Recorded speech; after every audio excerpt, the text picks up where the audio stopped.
So as you know, the new technology I chose to bring into our school was Class Dojo. Again, our school is Lakeshore Elementary School. We teach the ages kindergarten through fifth grade.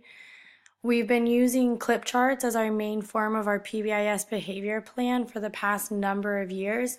I've been at Lakeshore for about 3 years now, and we've been using the clip charts for as long as since I've been here and prior to that.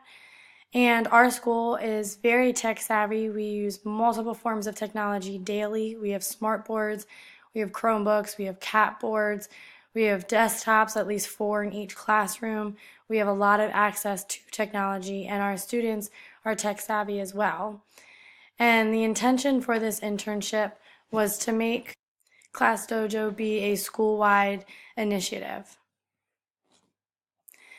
So a little bit of background on Class Dojo. It is a free online behavior intervention plan.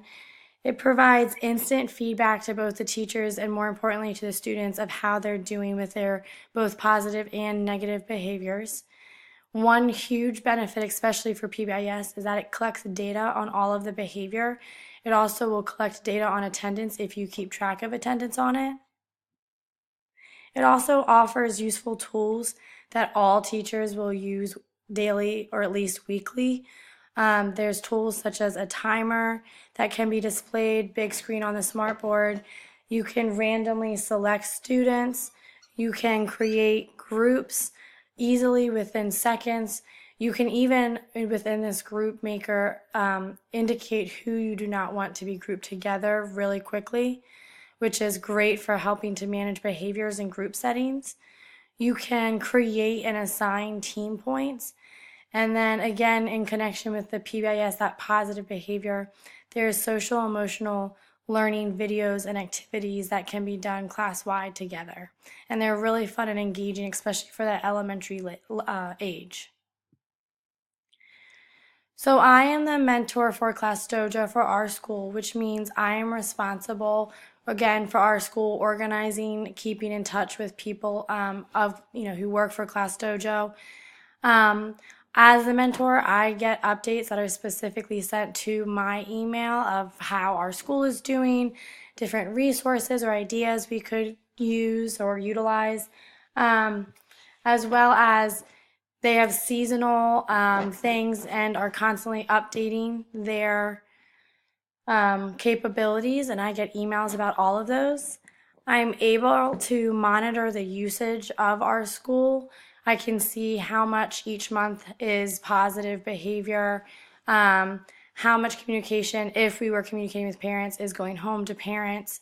I also have to accept any requests that may come in for people to join our school. So I can, again, help monitor who can and cannot be using Class Dojo with our school.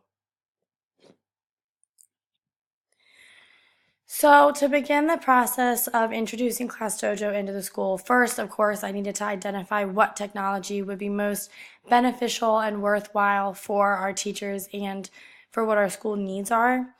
I needed to make sure that whatever technology I chose was accessible for all teachers to be able to use. And most importantly, for teachers to actually want to use it, I needed it to be something that's easy to use and understand. Again, Class Dojo fit all of those needs. And from there, I went to identify who the key stakeholders were, who I knew I needed to get on board for this to be successful and truly implemented and to get teachers all on board. And those, of course, were the principal. And since this is a behavior management plan, the PBIS co-leaders, Melissa and Liz, had to be on board with making this shift as well. From there, I created a timeline. I met with the principal to schedule how did we want to roll out Class Dojo, what the time frame would be. We decided that it would be rolled out over originally a 4-month span, but things ended up speeding up a little bit, and I was able to finish my internship just at the end of March. And we decided that it would first be used within the PBIS team. that met the first Thursday of every month. And within those meetings, we would take steps to slowly and gradually kind of scaffold into using Class Dojo. And then eventually, once the PBIS team has hopefully worked out and did work out majority of the kinks, the plan was that we would make it school-wide by me running a professional development for all of the teachers, which I ended up doing towards the end of March. From there, I created my plan that all of the teachers, the intention was, would be using Class Dojo as the main behavior management system, and therefore would no longer at all be using the clip charts.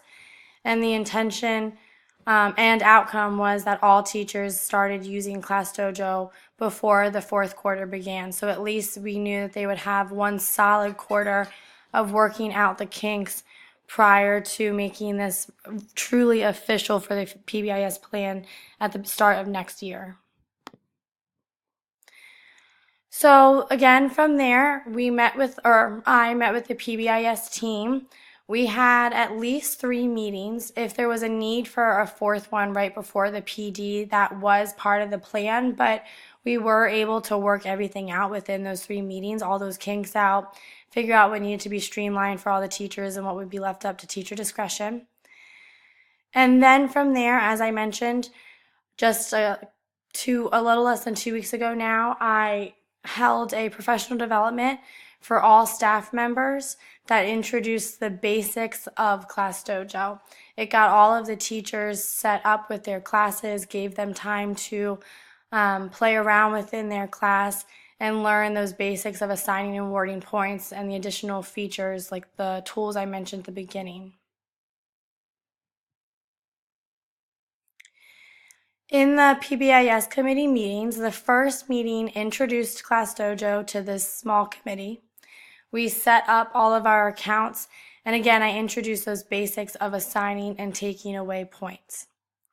In the second meeting, we went back over what the requirements were for Class Dojo to meet PBIS requirements, and then which, for the most part, consisted of students' names needing to be in initials instead of showing their first or last names to protect privacy.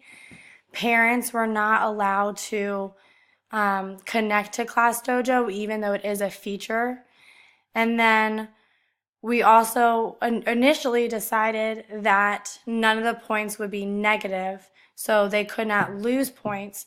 They would just be 0 points, so it would at least document what poor choices were being made, but not take away from what they had earned. Eventually, the further we progressed in these meetings, we decided to make 3 of those points worth negatives. They were more severe, but would just not be used as quickly or as frequently as those 0 points were. In the second meeting, we also went over some of those more advanced tools, such as the tool kit that I mentioned earlier, with the timer, the groups creating, stuff like that. In the third meeting, we determined what was working well and what was still not working. And we set a plan in place of how we would handle what was not working, or at least came up with solutions. And then we also decided again what was going to be streamlined that all teachers were required to do and what would be left up to teacher discretion. And then, like I mentioned, we only needed 3 meetings. The fourth meeting, if we needed it, would have been right before the professional development to revisit if all of the kinks were worked out and confirm if what we agreed upon to be streamlined was good or not. But we were able to accomplish all of that in the third meeting and did not need to meet for that fourth time. So I mentioned this a little bit earlier, but again, those PBIS requirements so that this could be become a part of our official PBIS plan was for all students' names to be using initials to protect their privacy. We agreed that all teachers would use our ROARS rules, which are respect, organization, attitude, responsibility, and safety. All of those would be worth both positive points for each individual one as well as 0 points. And a couple of them three of them we decided would be negative points since they were a little bit more severe, like being unsafe or disrespectful. The settings in Class Dojo are designed or set up for our school so that the positive points will display who earned the point and for what. However, if they were to get a negative point, it would not display on the board. And we connected it back to our think sheets and our sad lions and our cub cash. So after so many points earned, they would receive a a cub cash worth 20. If they had 3 warnings, that third warning would result in a think sheet where students have time to reflect upon their behavior. And if they got any more negatives or needs work for the day, they would fill out a sad line report. And of course, any repetitive behavior could result in a minor or major referral. So the streamlined items that we agreed upon within the PBIS committee was that all teachers should have a lunch point as well as a negative lunch point if they were doing well or poorly in lunch, as well as sub points so that when a sub is in, we can see that the point was earned during a time that a sub was in the room. We also agreed, like I mentioned earlier, that teachers would only use a negative point for unsafe behavior, disrespectful behavior, or having a bad attitude. Any other points that the students receive that are needs work points or those negative points would only be worth 0. And we agreed that all teachers would be required to reset a student's bubble every time they reach 100 points. What was left up to teacher choice was what other positive or negative points their students could earn. We let them decide if they wanted to use a celebration board where their students could sign every 50 points that they reached, which I'll show you in a minute. And then they could choose if they wanted to create group or team points, as well as deciding what other tools were most useful or beneficial to them to use. For the professional development, teachers were invited to their classes and to Google Classroom prior to the start of the professional development. It was done so that less time of the PD could be spent setting up their classrooms or creating the settings the way that they're meant to be for PBIS, and more time was able to be focused in on the actual tools and usage of the program. I started off by giving the teachers a background as to what Class Dojo was for those who were unfamiliar. Again, I introduced the basics, creating points, assigning points, and the tools that are available to them.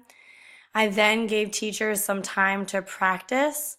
I didn't want them to have their Chromebooks in front of them while I was introducing the basics, just so that they felt less inclined to be playing around in their Chromebook or distracted. And then after some time practicing, I showed them and provided them with additional resources explaining how it's connected back to our PBIS, what the Google Classroom was there for, and where they can find additional support.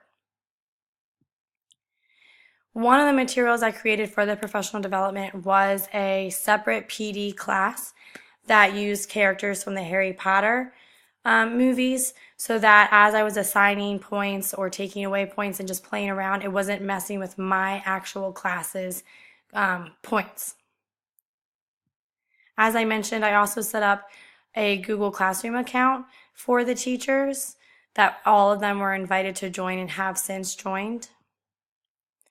In the classwork section, there are how-to videos that I created where the teachers can get help within different areas, and they can select whichever topic they needed help in to get a brief, quick tutorial.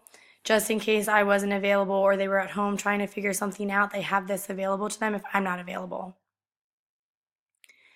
I also had Google Forms for teachers to fill out that they were emailed and were also posted in Google Classroom. And then some of the additional resources for teachers was listed under the materials section in Google Classroom for them to easily access. Some other materials I gave the teachers were Class Dojo sign that could go within their classroom that could be displayed year-round, or at least in this case in the fourth quarter, for students to understand how it is connecting to those think sheets and the sad lines that they're familiar with and how they can earn positive points.